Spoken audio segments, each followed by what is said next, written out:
The shoes in the hallway, the plate left on the couch, the room that looks like a storm passed through it 3 days ago. And nobody seems bothered but you. You've asked, you've reminded, you've given up and just done it yourself because it's faster than the argument. And quietly, in the back of your mind, a worry grows. Am I raising someone who expects the world to clean up their mess? Today we're going to talk about that worry, and more importantly, what to do about it. Yeah, I mean, it's a dynamic that just completely exhausts almost anyone guiding a young person into adulthood. Oh, absolutely. You walk through your own living room, you see that discarded plate, and it feels incredibly personal, like a slight. Right. But what we're looking at today frames this completely differently. We're going to explore how that household mess isn't necessarily a sign of disrespect, but actually a direct reflection of what the child's environment has trained them to expect. Right. And welcome to today's deep dive. If you've ever felt like you're losing your mind over a pile of laundry, you are in exactly the right place. You really are. We're looking at some fascinating research today that offers a profound shift on this whole dynamic. We're talking about why kids leave messes and how to fix it. And spoiler alert, the fix is not more nagging. Definitely not. And it's definitely not like a color-coded chore chart. It's about changing a child's entire framework of responsibility. Exactly. We often look at a teenager ignoring an overflowing trash can, and as adults, we project a lot of complex malice onto it. Oh, for sure. We think they're doing it to us. Right. We assume they're being defiant or inherently lazy, or that they simply don't care about the family unit. But the psychology points us in a much more helpful direction. Which is such a relief, honestly. It is, because the child usually isn't being difficult on purpose. They are acting exactly as their environment has taught them to act. Okay, let's unpack this, because that is a major paradigm shift for anyone who has ever angrily loaded a dishwasher at 11 at night. We've all been there. Look, I'll be honest. Just last week, I literally shoved my son's shoes into the hall closet because I was too tired to have the conversation again. Of course. It's survival mode. Yeah.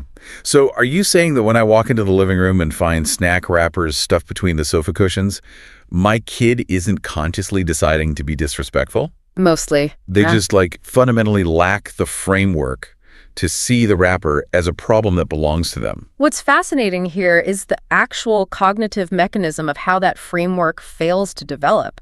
I mean, think about the life cycle of a mess in many modern households. Okay. A child drops a jacket. Maybe they're asked to hang it up. Maybe they aren't. But eventually, if they stall long enough, an adult steps in and does it. Out of pure exhaustion, like I just said. Exactly. The mess disappears without the child's actual physical involvement. Wow. And if that happens consistently over a span of years, the child's brain literally prunes away the need to track it. They never learn that spaces require care. Because the effort is invisible to them. It's like magic. Right. They never internalize that maintaining an environment requires human effort. Which brings us to this concept of the hotel mentality. Yeah. I mean, when you think about it, if you're a guest at an all-inclusive resort, you don't make the bed. No, you don't. You leave your wet towels on the bathroom floor. You drop your room key on the dresser, and you head down to the pool. And you aren't doing that because you're a terrible, selfish person. You do it because housekeeping is this invisible force that resets the room while you're gone. Right. You exist in the space, but you don't maintain it.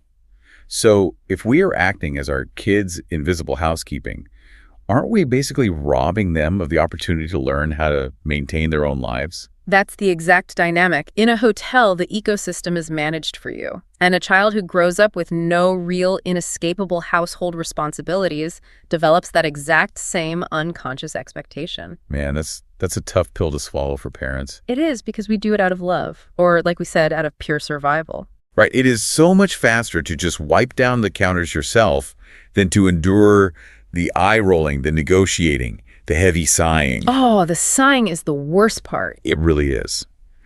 But if we're acting as our kids' invisible housekeeping, we're basically keeping them checked into a hotel.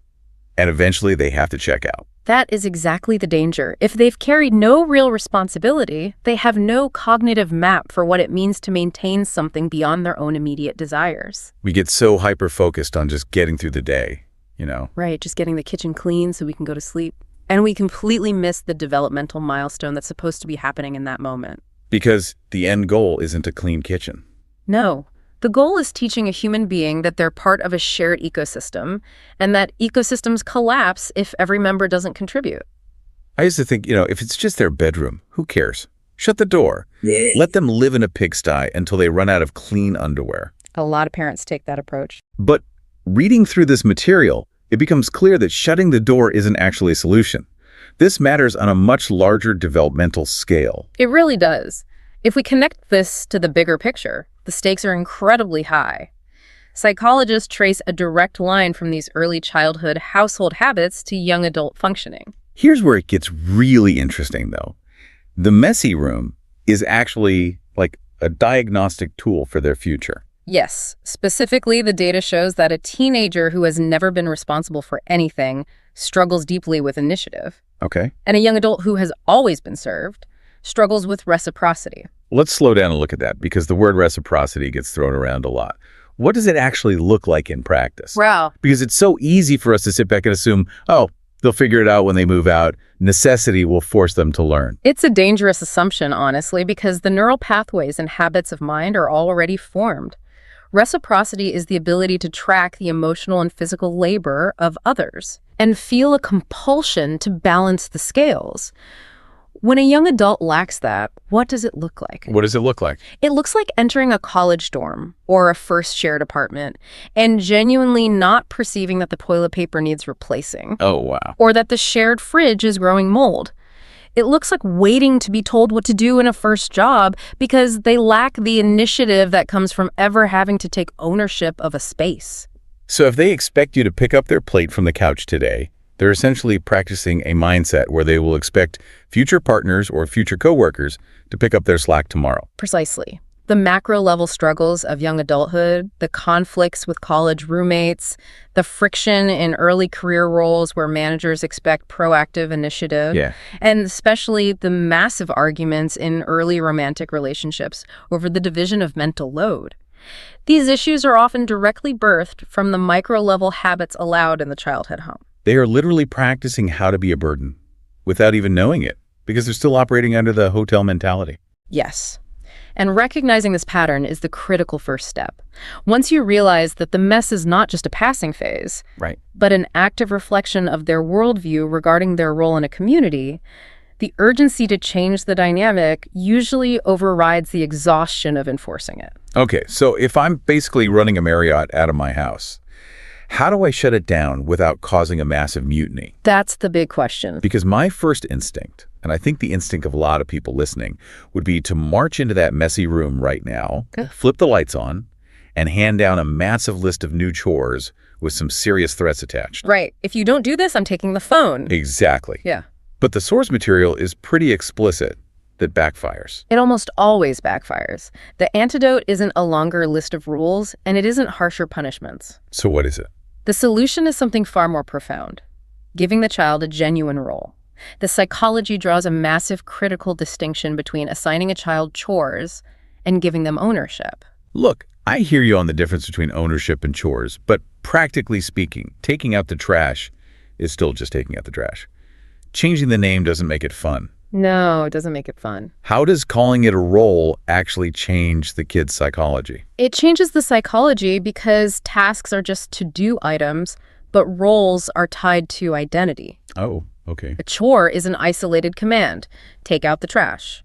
It implies, I am the manager of this house, I am burdened, and I am offloading this random task onto you. Which kids resent immediately. Exactly. Ownership, on the other hand, provides meaning, and meaning turns a task into a value.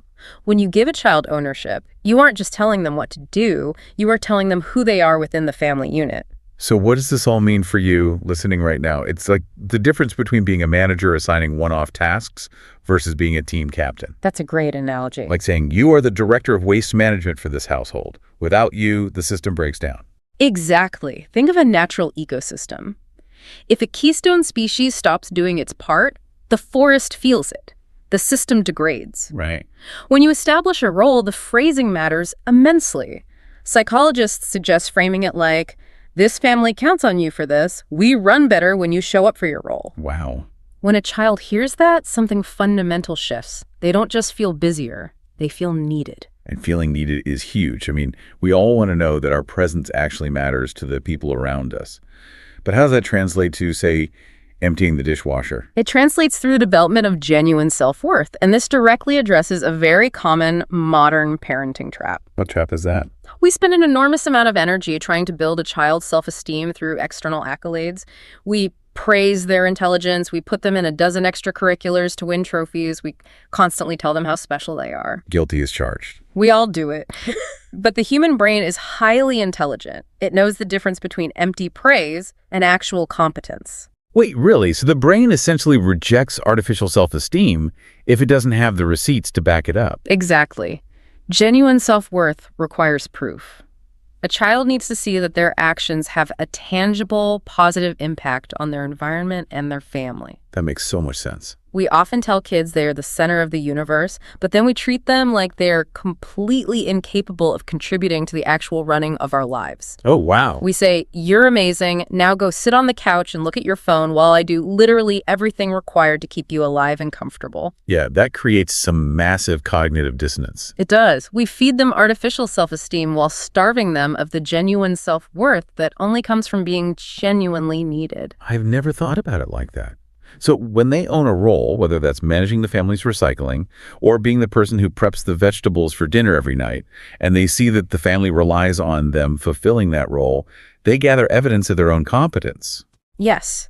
They are building a mental model that says, "I am capable. My efforts sustain my community." Okay, but let's get into the weeds here, because I can hear the collective anxiety of the listeners right now. I'm sure. This sounds great in theory, but, what if my kid is 14? Or 16. They've lived in the hotel for a decade. Is it too late? It's a very common fear. Because if I try to suddenly change my leadership style from exhausted maid to ecosystem manager, it feels like it's just going to be World War III. It is entirely normal to feel that apprehension. But the psychological consensus is very reassuring on this point. It is not too late, even if years have passed with very little being asked of your child. Oh, thank goodness. The older they are, the more capable they are of understanding the pivot. Yeah. However, the execution is critical. You cannot announce a new set of rules in a moment of frustration. Right. If you try to implement this when you're already angry, staring at the shoes in the hallway, it's going to blow up. It will just feel like a punitive reaction to the child. Their amygdala will fire up, they'll go into defense mode, and the lesson is completely lost. Right. They just hear, "Mom's mad about the shoes again," not, "I am a valued member of this ecosystem." So how do we actually initiate this? What's the play? You need to have one honest, warm, and clear conversation. You sit them down when everyone is relaxed, and you use a very specific reframing script from the research. Okay, what is it?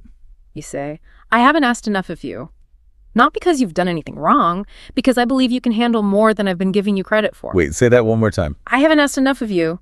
Not because you've done anything wrong, because I believe you can handle more than I've been giving you credit for." I mean, let's pull that apart, because mechanically, that is such a brilliant way to handle it. It completely disarms the child's natural defensiveness. It really does. Because you, as the parent, are taking the blame. You're saying, "My bad, my system was flawed," but simultaneously, you're elevating the kid's status. Mm-hmm. "I believe you can handle more." It's an empowering invitation, not a reprimand. It removes the shame entirely. You aren't saying, "You're so lazy, why don't you ever help?" which only entrenches their resistance. Right. You're setting a high expectation for the future while explicitly communicating belief in their competence. That conversation changes the dynamic from nagging to mutual respect. And from there, you establish what those roles actually are, which leads us to a concept that I think really anchors this whole discussion. The idea of the home as a classroom. Yes. This raises an important question for anyone listening. What curriculum is your home currently teaching? Because your home is your child's first and arguably most impactful classroom. And right now it is teaching them something very specific about how the world works. It's teaching them either that spaces require care and that living alongside others comes with the responsibility of shared labor. Or it's teaching them that someone else will always handle the hard stuff. There's no neutral ground here. Doing nothing is actively teaching them the hotel mentality. That's the reality of it. The ordinary daily moments, the clearing of a plate, the hanging up of a wet towel, the taking out of the recycling. These aren't just annoying hurdles to get through so you can get back to relaxing. Right. These moments are the absolute foundation of how that child will show up everywhere else in society. Which really recenters the whole point of parenting. The research makes this so clear. The ultimate goal isn't a clean house. No, I don't It's not a magazine-perfect living room. The goal is a prepared human being. When we view it through that lens, asking a child to contribute is no longer a burden we're unfairly placing on them. It's a vital part of their education. Exactly. It's an act of deep care to ensure they have the emotional and practical skills to thrive independently. You are giving them the tools to be a good roommate, a good partner, and a competent adult. Absolutely. Before we wrap up this deep dive, I want to leave you with one final thought to ponder. We've talked a lot about the hotel mentality, but consider what happens when a young adult who has never been required to truly contribute suddenly enters a workforce or a marriage that desperately needs them to show up. It's a harsh reality check. They don't just struggle, they often panic.